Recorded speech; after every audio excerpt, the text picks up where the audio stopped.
Hello, I'm John Coleman from ApocatastasisInstitute for the Humanities and Alternative College and High School here on New Milford, Connecticut, USA. In this broadcast, we meet up with David Wemhoff, barrister and author, and happily frequent participant in various things with Apocatastasis, including our conferences in days gone by. Today, we're going to find out about Trump, President Trump, the Russian candidate. And David has a presentation on this topic, and we'll see if he takes the affirmative or the negative as we move along there. Just one announcement before we see what David's been up to lately, and that is an invitation to join us during the school week, even during the summer, for the Divine Office. At 11:45 Eastern Time, we have and sing the Hour of Sext, and then Compline at 7:45 Eastern Time. And you can find out all about that on our helpfully titled Divine Office page, including the permanent link. So at those appointed times, just drop in. And I'll be talking a lot more about liturgy and piety and this aspect going into the autumn. So it would be grand to have people who are so moved to join us. With that being said, David, welcome. And what have you been up to? And how's Spartacus especially? Hi, John. Thank you for having me on. Spartacus is doing pretty good. You're going to hear him barking from time to time. He's in the background. He's keeping an eye on the neighborhood. We go out for our walks every day, every morning. And we go through some pretty rough terrain, actually. And I finally realized I just need to follow Spartacus, because Spartacus will actually take little pathways through the underbrush. That makes it a lot easier. So that's what I do. And if I get lost, I say, take us home, and he can take us home. So that's good. But otherwise, I continue to contribute to the American Proposition, which is my website. I encourage everybody to take a look at it. I've got a July 14th article up about 4 principles about American international viewpoint or organization. There were 4 basic principles that America adopted at the beginning of our existence that dealt with how we deal with the world. And these are rooted in Christianity. And the first one is the primacy of the person, the existence of a community of nations. Remember, Mearsheimer and others say there's no community. This is anarchic free-for-all, which is just a lie. And then the third thing was the rule of law, the importance of the rule of law. And the fourth thing is peace is the natural order of human activity. And America adopted these 4 principles as it looked at the world. And in large measure, these are 4 principles America adopted in how it looked at its own domestic society. And so these 4 principles have governed American activity in the world. And it's also been very important in structuring a pretty beneficial and prosperous world order since 1945. And once again, the article traces the roots of all this deep back into Christianity, with also the Catholic Church reaffirming these things under Pius XII and other popes of the 20th century. So I encourage everybody to read that. I also encourage everybody to read about Russian disinformation, which is on my site. I have a number of articles. One is called Disinformation, Russia's Weapon of Mass Destruction, that deals with a lot of the tools that the Russians employ in their attack on America and other countries. And we are in a war, and Russia has been at war with us for a very long time. Yeah, I think for sure you can say for the last 12+ years, maybe even for the last 3 decades. But for sure, the last 12, 13 years, they've been at war with us. And they've done it through hybrid warfare. They've done it through information warfare, because they know they can't meet our armed forces on the ground and defeat them. So there's something called David, yeah, go ahead. hold that thought, please. And just before you develop this point for the audience, David, in addition to his writing on the American Proposition, also presented this spring on these points of international law. And I'm going to link that illustrative presentation on the UN and this topic down below in the description. I just wanted to make that advertisement. David, please carry on with the point on Russia. Well, thank you very much. There's something called the Gerasimov Doctrine. Grasmov was the chief of staff of the Russian military, and he said, "What we have to do with our operations, our information operations, are to divide, deceive, and demoralize." And so they are pumping this information into the American um, social media sphere, into the American media sphere. They're getting a lot of useful idiots, and they're getting a lot of paid promoters in the course of it. And so, what the Russians are trying to do is to demoralize us and divide us and change our vision of reality. There's a guy by the name of Suvorov. They call him the Gray Cardinal. And let me see if I can find his quote, because it's actually very, very good. Suvorov is actually one of Putin's key um, advisors. He's very high up in the Russian government. And Vladislav Suvorov, according to Craig Unger, says, having done all that, Surkov is his name, Vladislav Surkov proceeded to do something that no American political operative would ever do. Rather than fight for control of the narrative with his and Putin's adversaries, Surkov set out to destroy the very idea of reality. Okay, and by undermining the whole notion of truth of what actually happens, Surkov was able to create a never-ending conflict about perception that helped Putin's regime's ability to control and manage Russia. The result was that the opposition was completely befuddled because of the ceaseless flood of contradictory stories meant that no one knew what the enemy was up to, or even who they really were, or really what was going on. Meanwhile, supporters who listened to lie after lie were allowed to choose whatever fiction they preferred to believe and to dismiss the rest as fake news. So these ideas have been directed against the United States. They're being employed in the United States. We're seeing an attack on truth in the United States from a number of different quarters, to include Trump himself. He fires the chief of the Bureau of Labor Statistics because he doesn't like the numbers. And quite frankly, the numbers were pretty good. The numbers actually, supported what he was trying to do. But in any event, we are seeing an attack on truth, and it's coming from Trump, who has spread a number of lies over the years. One big lie was the 2020 election was rigged. It was not rigged.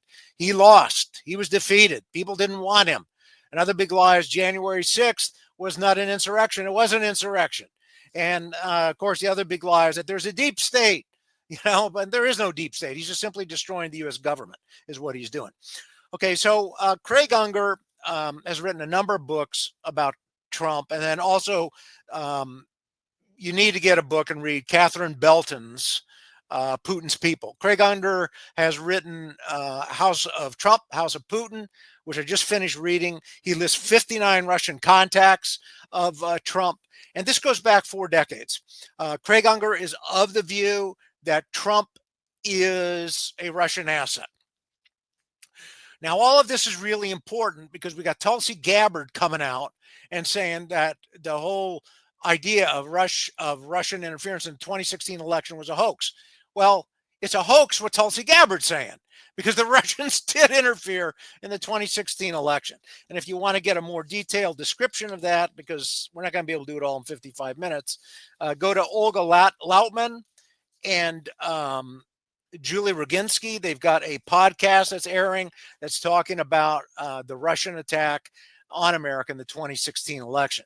You want to watch that in multi-parts, and they talk about the long-term strategy bit by bit on how they do it. So what Gabbard is saying that, who was it? Obama, Clinton, Clapper, and a bunch of other people got together and created this false idea, this myth that the Russians were interfering so they could try to subvert Trump. Well, Gabbard's lying, because there's so much evidence that points at Russian interference, to include the Mueller report, to include the Senate Foreign Intelligence Committee report that came out in 2020. It was chaired by Marco Rubio, and there's countless other articles, books, accounts of what happened, supported with evidence. On my website, I have Disinformation, Russia's Weapon of Mass Destruction, that also discusses Yevgeny Prigozhin, the late Yevgeny Prigozhin, who had the audacity to question Putin, and he had sky cancer and died in a plane crash. Prigozhin was the guy who had hundreds of farms, of social media and websites that pumped out lies during the 2016 election, called the Internet Research Agency, and he had hundreds of thousands of fake accounts out there that were amplifying divisions in America and promoting a pro-Trump, anti-Hillary Clinton narrative. Okay, now what Gabbard seems to be relying on is an appendix to Durham's report. Now, Durham did a report about whether the entire issue that now Gabbard is looking at was fake or not. Was there a cause, a reason to do this investigation into Russian interference during the 2016 election? Basically, Durham said, yeah, basically there was. Now, what Gabbard has done is she's taken an appendix and she's taken 2 emails and said, this is proof that Hillary Clinton and other political enemies of Donald Trump manufactured this whole idea that 2016 Russian interference was a hoax. Well, the 2 emails she talked about were determined by Durham and his crew in 2023 to be Russian disinformation. And so they're going forward with prosecutions. This is very scary, what's going on. We are seeing Trump bring us into an authoritarian, dictatorial state, and he is destroying or trying to destroy the American government and various American institutions. And so when you say, is Trump a Russian asset? Almost all you got to do is look at the fruits of his labors. That's all you have to do. And you'll see that he's doing what a Russian asset would do. So Craig Unger called Trump a Russian asset. Okay. James Clapper, the DNI, a retired Air Force Lieutenant General, that's the Director of National Intelligence. He also said that Trump is a Russian asset. Glenn Carl, former CIA National Intelligence Officer, told Newsweek in December 2017, quote, my assessment is that Trump is actually working directly for the Russians, end of quote. Dan Coates from Indiana, former DNI, Director of National Intelligence, was of the view the Russians had something on Trump and that he was advancing the Russian geopolitical agenda. And part of that geopolitical agenda, as said by Anatoly Golitsyn, who defected from Russia in the 1980s and wrote a book, New Lies for Old. Okay, Anatoly Golitsyn, and he also wrote Perestroika Deception in 1995. Anatoly Golitsyn said the goal of Russia, okay, is geopolitical. They want to break up the NATO alliance. They want to sever America from NATO. They want to break NATO up into a lot of little feuding countries. They want to weaken, demoralize, and divide the United States because Russia wants to regain its empire and gain its power on a international stage. And they're using information operations, hybrid warfare to do that, disinformation to do that, lies to do that. So what's an asset? A lot of people think asset's an agent, not necessarily so. Asset in a definition is a useful or valuable thing. So then I did an AI search. What's a Russian asset? It refers to an individual who provides assistance or support to the Russian government, often without being a formal agent or spy. Assistance can range from providing information to influencing public opinion or even facilitating illicit activities. While some assets may be recruited and trained as spies, many others are individuals who, through their connections, skills, or resources, can be useful to Russian intelligence agencies like the FSB, which is the successor of the KGB. So it can be informal support or influencing public opinion. Well, hey, you know what? Guess what? I mean, Trump, as his actions have actually been very much along that line to help the Russians. I mean, to repeat somewhat what I've said, and I created just a list that went for about 4 pages of articles that talk about things he's done to hurt America since he's been in office since January. He's disarming America. The big thing was yesterday, the DTEC, the defense, I can't remember the TIC, but it's with the Department of Defense. It's an R&D research agency. They just gutted that. So our ability to do R&D research in Department of Defense just got gutted. He's disarming America. He's taken away our cyber defenses, especially as to Russia. He's attacking the state by reducing the size of the state. Everybody knows now that Doge was not what it said it was, okay? Everybody knows now that Doge was there to basically gather information on people and and to provide a pretext to destroy a lot of government agencies and weaken us. He's causing division in this country. I mean, every one of his talks is directed towards his base. He demonizes the Democrats or anybody who disagrees with him. He is attacking his political opponents. He is harming our alliances with his tariffs, calling the Europeans names, sending Vance overseas to say the Europeans aren't living up to the Western ideals, and so on and so forth. He's attacking the rule of law with the verbal attacks on the judiciary that he and his people are bringing with these incessant executive orders that are just meant to institute authoritarian rule. He's weakening the economy because he wants to take control of the Federal Reserve, and he wants to be able to set the rates himself. And Powell is standing up. He wants anybody who says something he doesn't like, he attacks. He doesn't care about truth. He is opposed to truth. He's like Sukrov, like I just told you about Sukrov. They don't want the truth. They want to put out a narrative that you have to accept. And so this is very harmful, very corrosive to this country.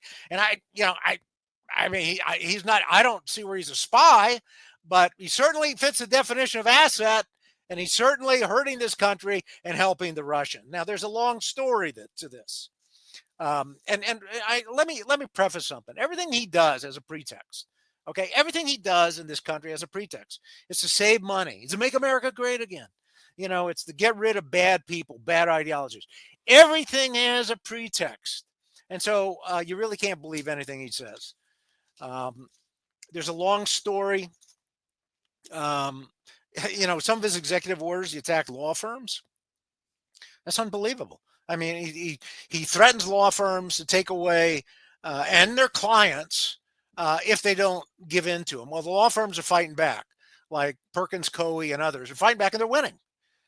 Because what Trump is doing, he's violating the Constitution with many of his, if not all of his, executive orders. Okay, he's tearing apart the premier universities. Again, it's under a pretext. We got to fight crazy ideologies. Got to fight anti-Semitism. These are all pretexts. So he's taking the funding from these universities and he's breaking them. And so what's happening now is the smart people are going to China. And so America is going to lose out long term. And of course, the biggest thing he does is ideological. He basically is saying America is just another country. Instead of saying we're exceptional, instead of saying we are the beacon of light in this world for those four principles I told you about at the beginning of the talk. The primacy of the person, peace is the normal order of things, the rule of law, and then of course there's a community of nations, and not just a bunch of people fighting. So, this is an ongoing attack. He fires inspector general, senior civil servants. Again, he demonizes half the population. He tells a lot of lies, big lies that keep getting repeated over and over again. Okay. Let's see. Other things he's done. In July of 2025, he fired the director of Bureau of Labor Statistics, the Epstein cover-up. He sent Todd Blanche down to talk to Ghislaine Maxwell. And this was after Maureen Comey, who prosecuted Maxwell, who is the daughter of James Comey, was fired. Okay, so the cover-up, as Michael Wolff says, is right before us. In other words, Todd Blanche, who's Deputy AG of the United States, is going down to talk to Ghislaine Maxwell, make sure so Michael Wolff and others say, to make sure, and I don't disagree, to make sure that she doesn't have anything bad on Trump. Trump fired the top lawyer of the National Security Agency, April Doss, because Laura Loomer doesn't like her. Laura Loomer is an influencer. Laura Loomer tells you who to fire. Investigating Jack Smith now. I read the Jack Smith papers. They were online. You can get the Jack Smith papers. You can get the Mueller report. You can get the Senate Foreign Intelligence Committee report. They're all online. Hundreds, thousands of pages. Some of it's redacted, but you can read it all yourself. You can find it, and it's not what Trump says. It's not what Gabbard says. It's not what Bondi says. These people are all lying. They're all liars. Everything they say, just about, is a lie. Okay, 3,000 plus State Department people fired. There's a huge ICE budget, 170 billion for ICE, more than the Marine Corps. So he's got a huge domestic army. That's his beck and call as he tries to enlist the states and local authorities to help him. He ends NPR Corporation for Public Broadcasting, defunds them. He's increasing national debt with his big beautiful bill. Fired Michael Collins, chair of the National Intelligence Council.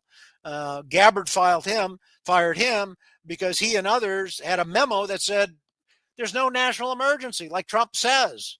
Trump said back early in the year that Venezuela is sending these gangs, the Trendaragua gang, and so Trump invoked the Alien Enemies Act. Well, guess what? The intelligence estimate says that's not true. So that means there's no basis for Trump enacting the Alien Enemies Act. So once again, you disagree with the narrative that Trump and his people put forward, you get fired. So they got fired. So a lot of career talent is being fired, and this is hurting a government. And what Trump and his people want are people who are just sycophants. They're going to do what he says. He cut out the FBI from investigating white-collar crime, turned them over to do immigration stuff, downsizing spy agencies, overhauled the National Security Council, prosecutes, investigates Christopher Krebs, the head of the Cybersecurity and Infrastructure Security Agency, who in November 2020 said there's no hacking, of our systems in 2020. It was a fair election. Well, Trump didn't like that. So Trump fires a national security agency head, a 4-star general. Again, Laura Loomer said he's not loyal enough. Fire him. That was April 2025. January 2025, fired multiple senior FBI officials. February 2025, DOJ disbands a foreign influence task force, limits the scope of FARA prosecution. FARA is the Foreign Agent Registration Act, which means if you're working for a foreign government, guess what? You got to register. Well, okay, they don't want to prosecute that anymore. Okay, so it's just unbelievable. And the Global Engagement Center, which tracked disinformation around the world, issued a number of reports, which I talk about on my website, The American Proposition, because I was able to get those reports before they disappeared. Talks about a number of reports about Russian disinformation, how it works, and how they sent out conflicting and numerous false narratives or partly correct narratives to confuse people as part of the Gerasimov doctrine. Divide, demoralize, deceive. Okay, so March 2025, White House stopped FBI background checks of senior staff, suspension of cyber information operations. And I think in May in 2025, the head of HR for the government is a Russian. He wouldn't tell you where he was born. They said he was born in Malta. There's no record of that. He's got a Russian name. And so it was tracked down that apparently he is a Russian. Okay. So how did we get to this point? That's what you want to know.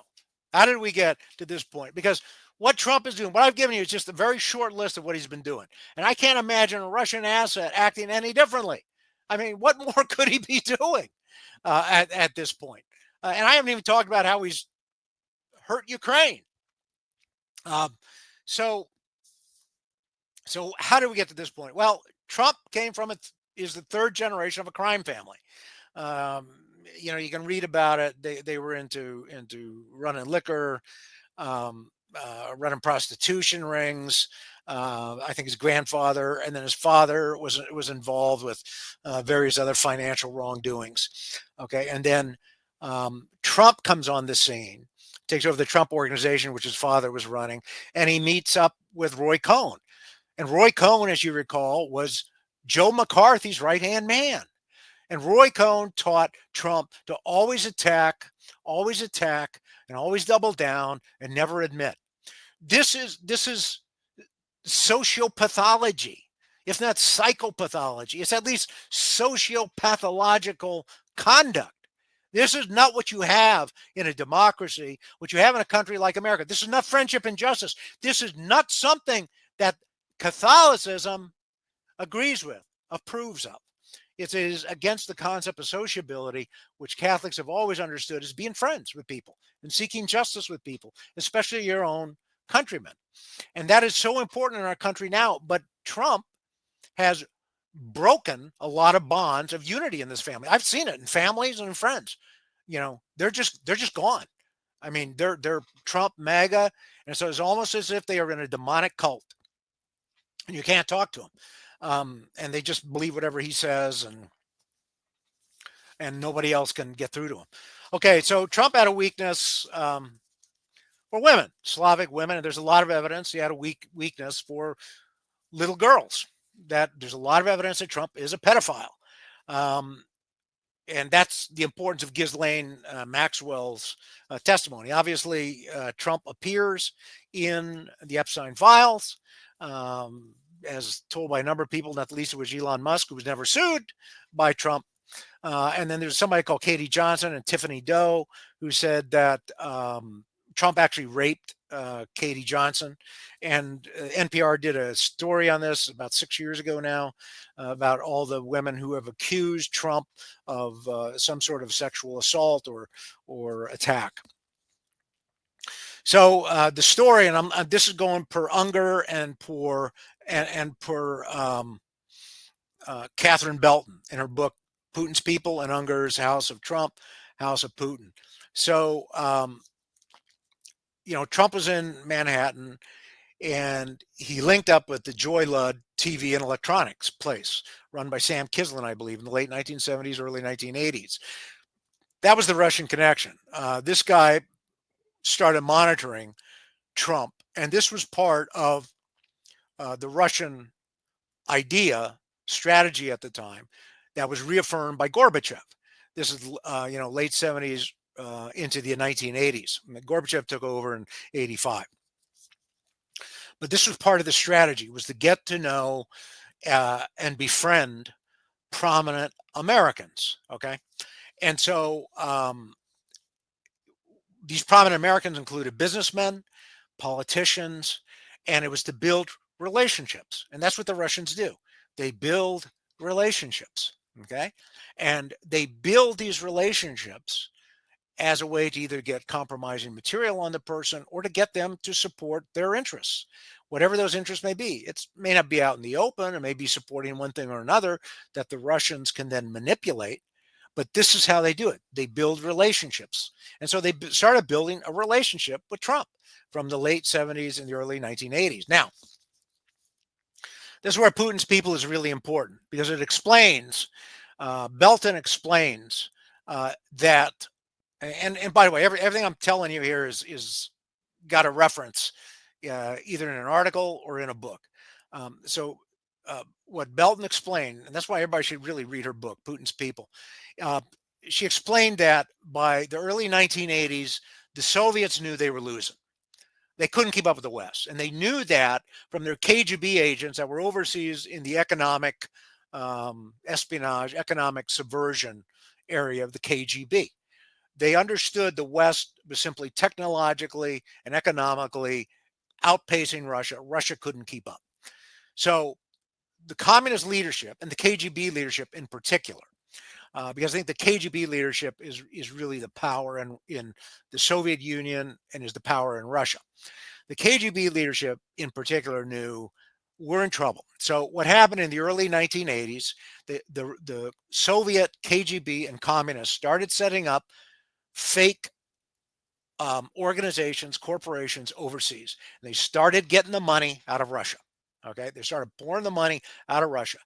And one way they did that is with natural resources. They took the natural resources, which they got out of the ground very, very cheaply, and then sold them on the market in the West. That got them hard cash that then they were able to use not only in Russia to buy people, but also to accumulate this cash in the West so they could buy Western leaders, Western businessmen, and influence the operations there by building relationships and conducting disinformation campaigns and so on and so forth, and propaganda campaigns.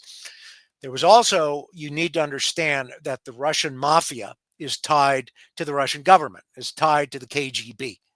And now it's the FSB and a lot of other sub-agencies, alphabet agencies. And the Russian mafia is linked to the it's linked to Putin, and they advance Russian geopolitical goals. And they are linked to the KGB, to Russian intelligence. So when you're talking about Russian mob, you're talking about people who are advancing the interests of the government, and a lot of money goes through them. Okay, so 1987, it's arranged for Trump to go to Russia by Ambassador Yuri Dubinin. And the travel was arranged by Intourist, which is a KGB operation, according to Catherine Belton.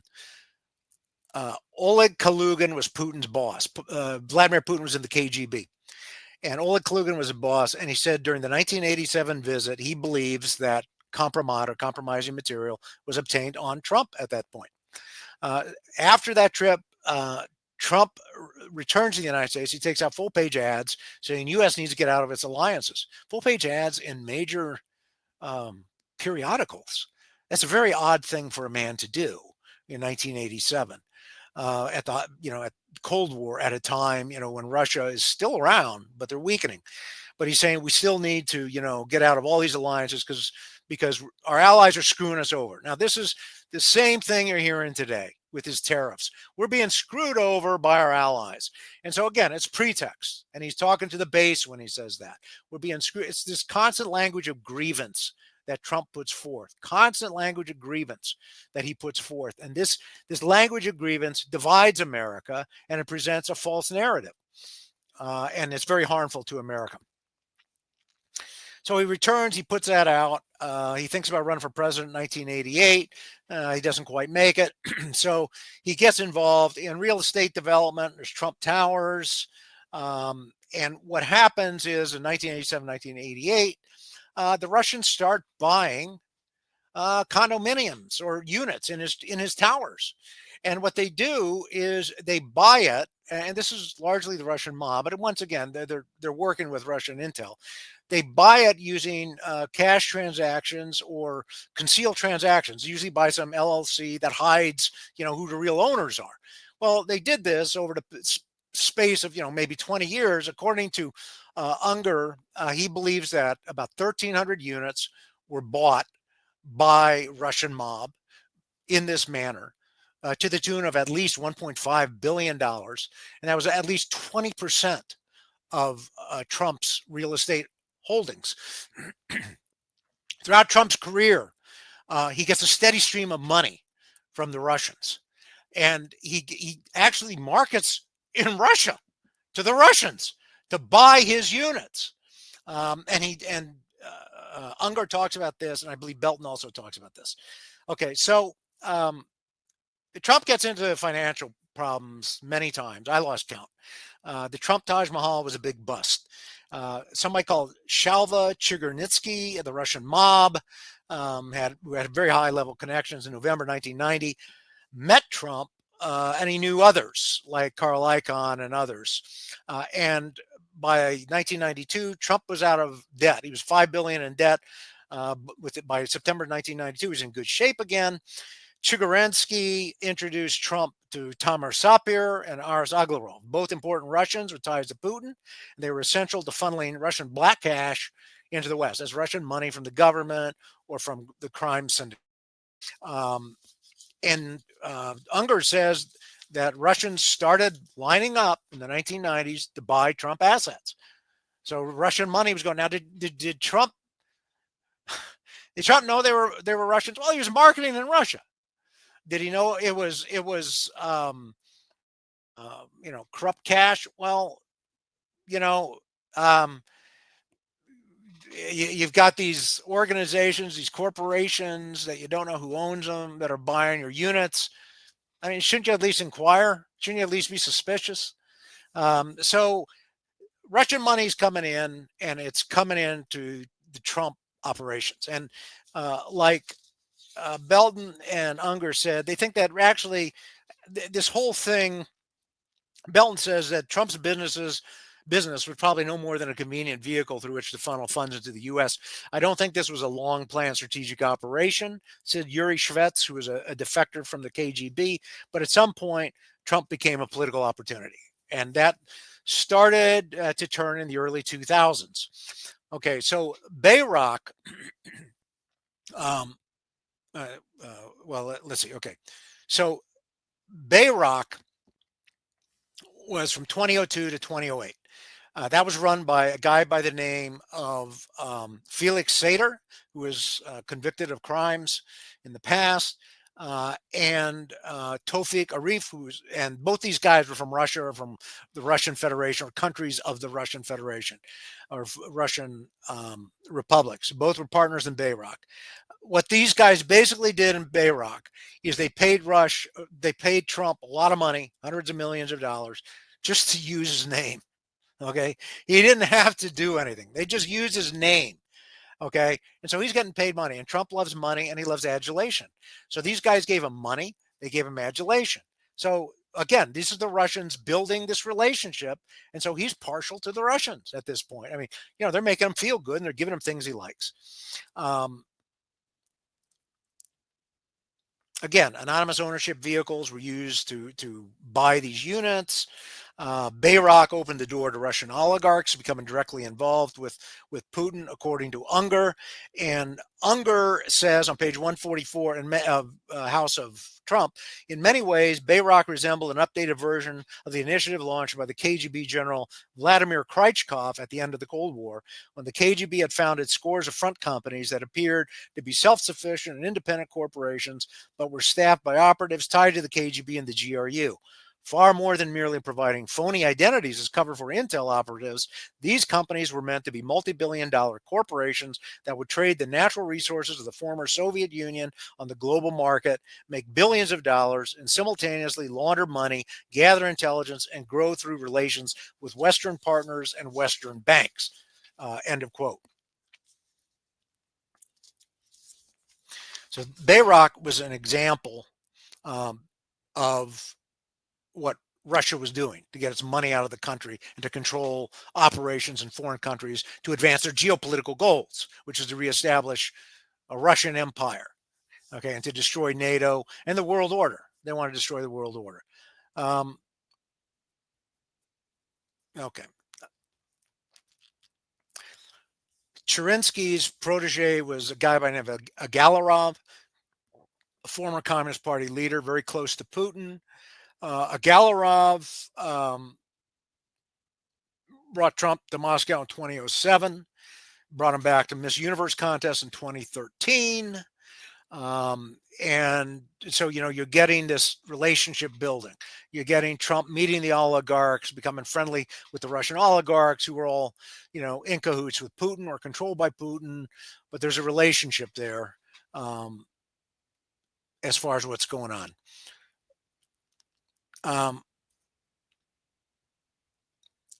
What's interesting is that Unger talks about the Steele dossier, Christopher Steele dossier. Of course, that was discredited by the alt media, but you have to understand what the Steele dossier was: about 30 pages of just raw data, of just raw information. And Luke Harding talks about this in his book.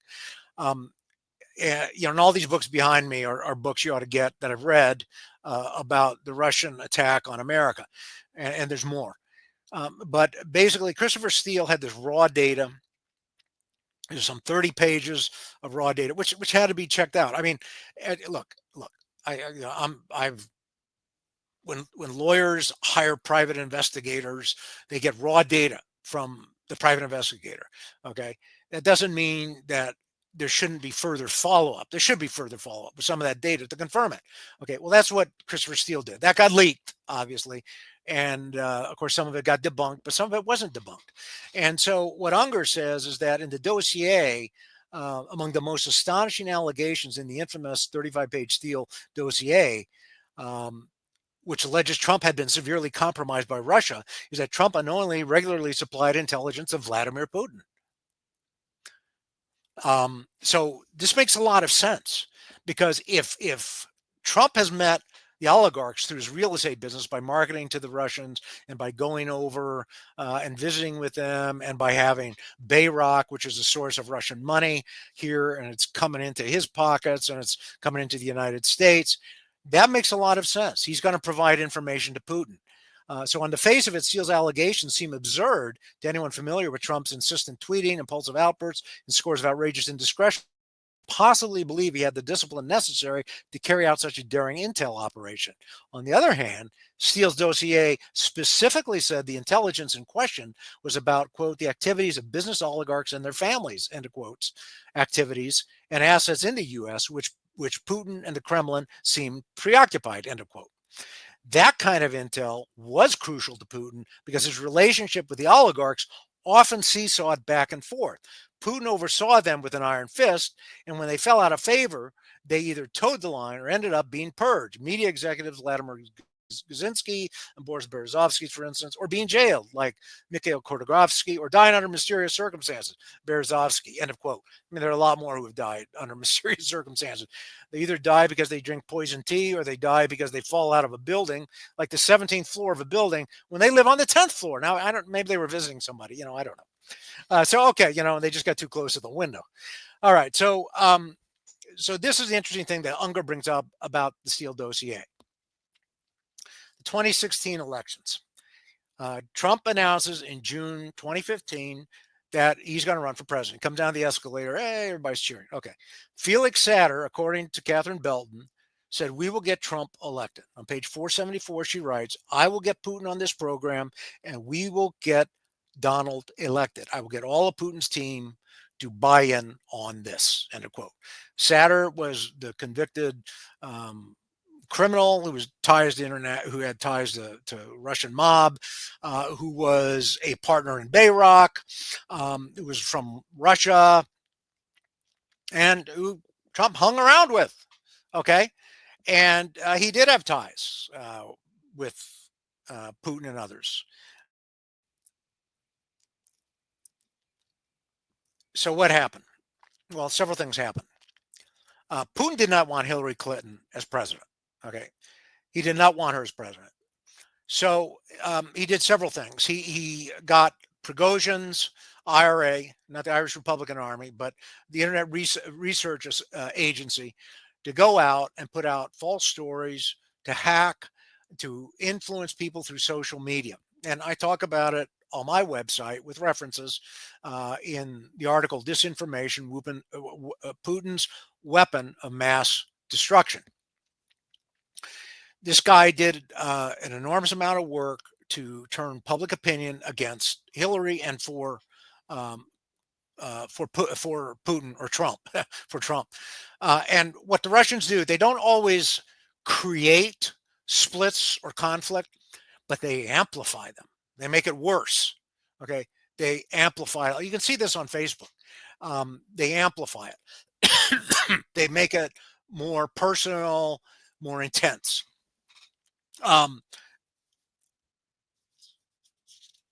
So we've got Prigozhin doing that with his IRA, and then as Steele writes, and as Unger mentions on page 213 of his book, House of Trump, quote, "The Steele dossier, much of which has not been corroborated, became a sensation, was made public by BuzzFeed in 2017 for its astonishing allegation that Trump's campaign accepted a regular flow of intelligence from the Kremlin, including on his Democratic and political rival, that Russian operatives had been cultivating Trump for years, and that they had obtained compromise by recording videos of Trump engaging in personal obsessions and sexual perversions." Also, I should note that Bayrock sponsored a lot of trips for their employees, and according to Unger, and I believe also Belton, but Unger says that those trips partly involved pedophilia. Okay, of course, Trump was a friend of Epstein from about 1992 to about 2004.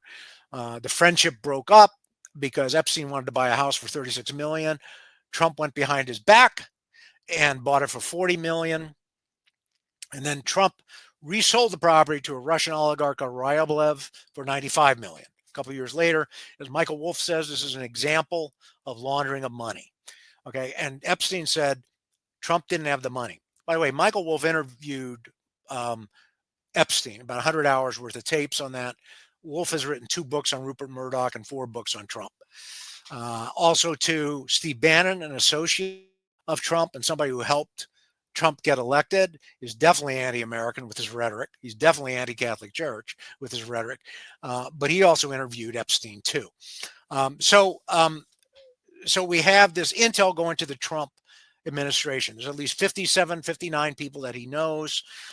Mueller and his report that came out in March of 2019, which again, it's online. You can read it online. Says that there were a number, many, my word, voluminous contacts between Russians and Trump's campaign. Didn't rise to the level of election crimes, according to Mueller, But Mueller did say, according to Unger, that there could at least be prosecution of Trump for obstructing justice. Mueller also said, that Flynn and others lied. And of course, Flynn was prosecuted. That was later thrown out. So we got this intel dump going from the Russians to Trump's team, which includes Paul Manafort, who represented as a lobbyist a pro-Russian politician in the Ukraine. And so aside from this information, there was hacking by Guccifer 2.0, which hacked the DNC. Notice Guccifer 2.0 is Russian. Notice the Russians didn't hack Trump, right? They didn't hack him. They hacked Hillary because they wanted compromising material on Hillary that they could put out there and attack Hillary, because Putin wanted Trump, because Sater said, we're going to get Trump elected. When Trump got elected the day after, I remember that day well, November 9th, because I was in court. November 9th, 2016, I was not in Russia. I was in the United States. But November 9th, 2016, the Russian parliament, the Duma, was advised that Trump won. Every single member of the Duma got up and applauded. They said, we've won. They said, we've won. And they applauded. That is covered maybe a little bit differently by Unger and also by Belton. But they were very happy that he won. Okay, so we have all this going on during the 2016 election. And I think people should listen to Julie Roginski and Olga Lautman. They've got a great series out there about the 2016 election. It goes way back. It goes how the Russians cultivated the NRA, the evangelicals, the traditional family people, and so on and so forth. So basically, what you have is Trump getting this massive intel and information from the Russians during the 2016 election. He clearly is very sympathetic to the Russians, because what have they done? They've cultivated this relationship. They gave him money. They bailed him out. They kept his businesses going. They flattered him. I mean, imagine if somebody came up to you, John, and said, John, we're going to pay you $100 million a year, for example, and we just going to say John Coleman Institutes of Higher Learning. We're going to put them up all over the world, and you don't have to do anything. You don't have to do anything. You'll get $100 million a year, and we're going to set them up in every major city of the world. I mean, aren't you going to feel like, hey, these guys, they really know my worth now? I mean, aren't you going to feel kind of close to them? Well, that's what they did with Trump. Okay. They built a relationship and they gave money to him. That's it in a nutshell. The references are, the data and the references are it's just overwhelming, quite frankly. And is Trump the Russian candidate? In my view, yes, he is. And he is sympathetic to the Russians, and the Russians are the enemy of the United States. And we see that this will be very harmful, not only to the United States, but to the world. That's really all I got for now, right now, John. I don't know if you got any questions or thoughts here as we kind of wind down. Sure. Thank you for that presentation, first of all, there, David.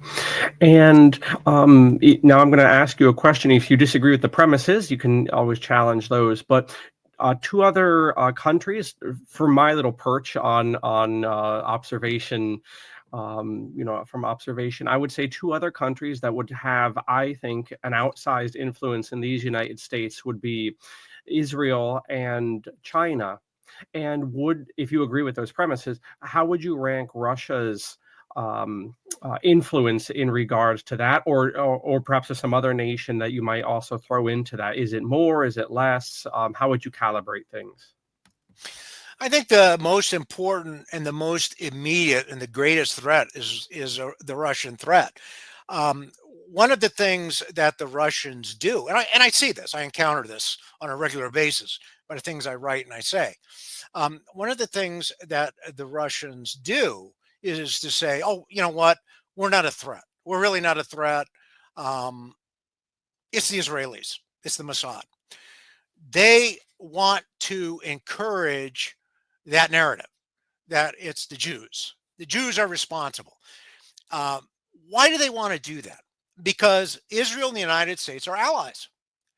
Israel sits in a very important part of the world known as the Middle East. That's crucial territory. You got three continents that come together. You got a lot of oil there. You got a way to look into Central Asia, right?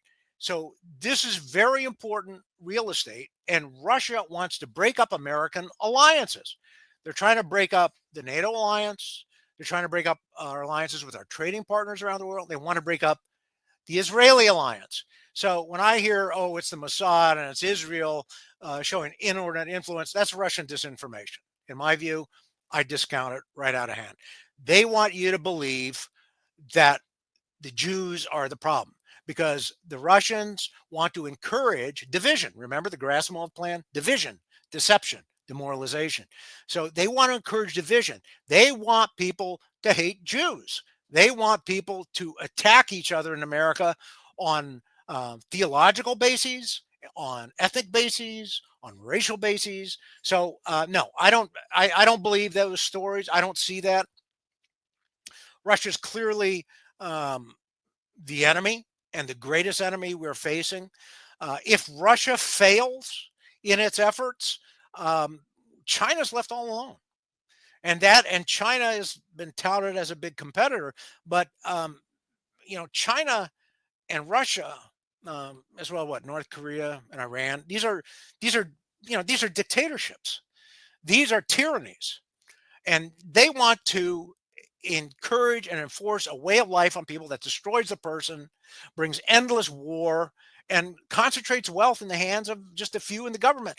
You won't have any rights, and if you don't have rights, you're going to be cattle. So, no, I don't believe these stories that somehow Israel has got inordinate influence. What has come out, and I'll put it out on one of my podcasts. I've got a station on YouTube. What will come out, and I just put two up yesterday, is that disinformation is being waged about the Israeli-Gaza war. Part of the disinformation has to deal with the horror of it. And look, war is hell. I get it. Okay. But what you're seeing is Russian amplification of things. And so there was a photo that went to major news outlets of a Palestinian woman holding this baby or this child who was really withered. You may have seen it. I saw it. And they said, see what starvation is doing, what the Israelis are doing. Well, the research done by David Collier and CNN shows that that child was suffering from a neurological disease. And if you widen the photograph, everybody was well fed in the photograph. So this was an example of disinformation used to drive Americans away from Israel, to get Christians to hate Jews. And that's part of the plan. Also, too, what you need to be aware of, there is Russian disinformation within Israel. And Trump said this in June of this year. He basically said, and I'm just paraphrasing it, he said, he responded to criticism why he didn't support Iran more. He said, well, every war is different. And, basically, there are a lot of Russian speaking people in Israel. Well, there are. There are about 2 million Russian speaking Jews in Israel. Well, guess what? That's 15%, about 15% of the population. So what does that mean? Well, Putin is a master at dividing people. Okay, the Russians are master at dividing people. They do it along ethnic lines. So this is a fifth column within Israel, and it has been written about. And I talk about it in one of my upcoming podcasts. It's been written about by Israelis and others that there is an effort to get these people, the Russian speakers, to basically form their own party and to divide Israel and to get it to change its policy, its foreign policy, and possibly drive it away from America.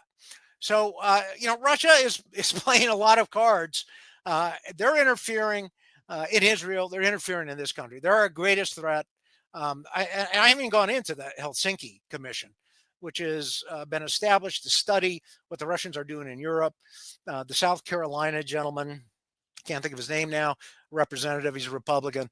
I can see his face, but he is a real source of information on what the Russians are doing. So I think I feel Russia's the problem because Russia has got a lot of power and is causing a lot of trouble.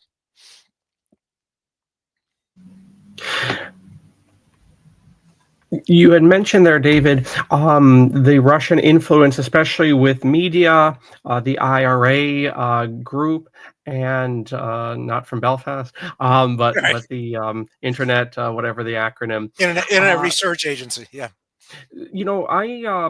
I've seen things, especially in the second administration, that had it been done by Obama or Biden, it would have people, livid, whether that's internment camps in Florida or the association with Mr. Musk or the executive orders. Um, if the shoe was on the other foot, the reception would not be nearly so positive. Right. My question for you is, during that most strange 3 years of the COVID lockdowns, there were all sorts of bizarre stories, and they were bizarre things, tranny drag shows and plots and conspiracies and all sorts of things. Um, have you where I say things now, I'm worried about the so-called right being radicalized and it being outside manipulation, in the sense that, oh my goodness, we thought 5 years ago it was the left was out of control, but actually I wonder if that wasn't a ploy actually to radicalize the right, or basically people who were horrified at all sorts of bizarre stories that were run during a bizarre time. um Anyhow, my question here is, do you see the role of the Russians in that radicalization and that fragmentation during the Oh, COVID time in particular? John, I think you've really touched on something that's really important. And I want to thank you for that. Yes, I think what they did is they amplified. They amplified those voices of rage at the drag shows and all that other stuff. They amplified that to try and get a reaction on the right. And to a degree, they got that reaction. To a degree, they got that intensification of reaction. What you got now is MAGA believes everything that Trump says, and they view fellow Americans as enemies. And this is what's happened in this country because of the foreign influence, especially the Russian foreign influence, to divide us, to get us to hate each other, to hate our fellow citizens. And so what you have too is you have this identity politics thing coming in, where it's not about issues, it's about endless culture wars and endless identity wars. And somebody said, the Russians are masters at amplifying culture wars and amplifying identity wars. And I think that's right. That's absolutely correct. You know, what where I think a lot of people fall down is, if they're Christian, you're supposed to be friends with your neighbors. So if you have a disagreement, if they're for drag queens or whatever, you should, talk to them and try to convince them otherwise. You don't try to destroy the system or to gain political power to destroy the system or to gain political power to destroy them. You work with them in friendship and justice to bring them along to your point of view, and you keep the system and you recognize that there's a foreign enemy. And the problem we've had, and I fell victim to it too, John, that's when the Berlin Wall fell and the Soviet Union ended in 1991. We thought it was all over. We thought we had won, but the Russians weren't done. The Russians were not done. Okay. And that's one of the biggest goofs of history. Everybody thinks, oh, the Russians were done. They're not done. They are still attacking the West. They have a plan against the West. There's just a number of books. John Sullivan, U.S. ambassador to Russia, talks about it. Rebecca Koffler, a Fox commentator, talks about it. Luke Hardwick, in Shadow State, talks about it. I mean, on and on. I mean, it's book after book, archive, that the Russians have been targeting the West and have been attacking the West. We've thought there's no outside enemy, but there is an outside enemy. It's at least the Russian regime is the outside enemy. The Russians are our enemy. We need to come together to fight them, or else we're in a lot of problems.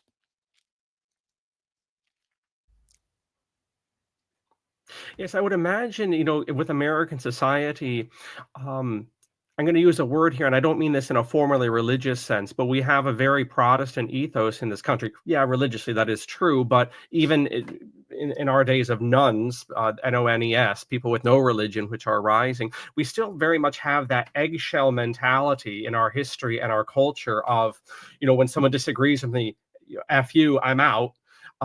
And you can see that being weaponized. You can see that tendency, that Protestant tendency. I don't just mean that religiously, but just I'm out. I'm breaking up. I'm not talking to you anymore, David. We disagree on this or that.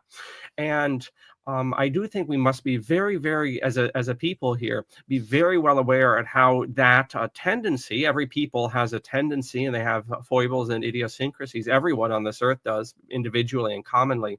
We need to be very aware of how that can be and is being manipulated.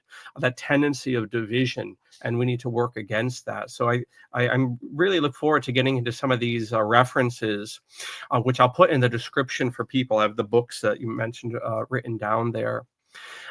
Where do you see, David, as my final question here? I want to respect your time, and you're very busy. Where do you see your personal research on this topic or this story in general developing? Ukraine, for instance, is it seems to be having the harder of the fight and so forth. So things could be very shook up soon enough. So how do you see this Trump aspect to Russia developing? Well, Russia is the greatest threat to America. Russia is the greatest threat to the world. They want to destroy the world order, which we created with the help of the British and a few others in 1945. It's been a peaceful and prosperous world order. Yeah, it can be tweaked here and there, but you don't destroy it. What Russia is offering, and as I've talked on your previous programs, what Russia is offering is devolution. It's a rule of force, not rule of law. It's not reason. It's not unity. It's competing people fighting each other all the time. That is what they are proposing. Well, America's never done that. America has always said, let's get along. Let's work together. Let's trade. Let's have the rule of law to regulate what we do. Let's accept everybody. We've always been Big Tent. I grew up. We all got along. Democrats, Republicans, Protestants, Catholics, Jews. We all got along. We just talked about the issues. We socialized. We worked together, but we weren't weaponized against each other. So, you know, I grew up, 60s, 70s, 80s, 90s, into the 2000s. And I remember this cohesion. We have have had social cohesion, and we can have even greater social cohesion now. And we have social cohesion now. And it just simply needs to be worked on. We have to look at our fellow citizens as friends, as fellow citizens. And what Russia is spreading out into the world are lies. It's evil. Russia is evil. It's the personification of evil, and because everything they do is a lie. They may talk about traditional family values.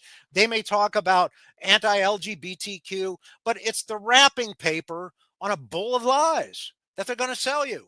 And so you have to understand this is all being used to manipulate you. Well, that's not honesty. That's not morality. That's not integrity. This is being used to destroy your societies. And I write about it on the website, penetration, aggression by penetration. It was a term used by John Epstein back in the 1950s. He said this is what the Soviets were doing to destroy societies so as to destroy the world order. Well, guess what? Nothing changed in 70 years. They're doing it again, only they're using wrapping paper ideas that seem to be better than communism. That's what they're doing. So we have to stop Russia. If we stop Russia, we can build a better world order along Christian lines, because Russia is not Christian, is not a Christian country, and neither is Putin.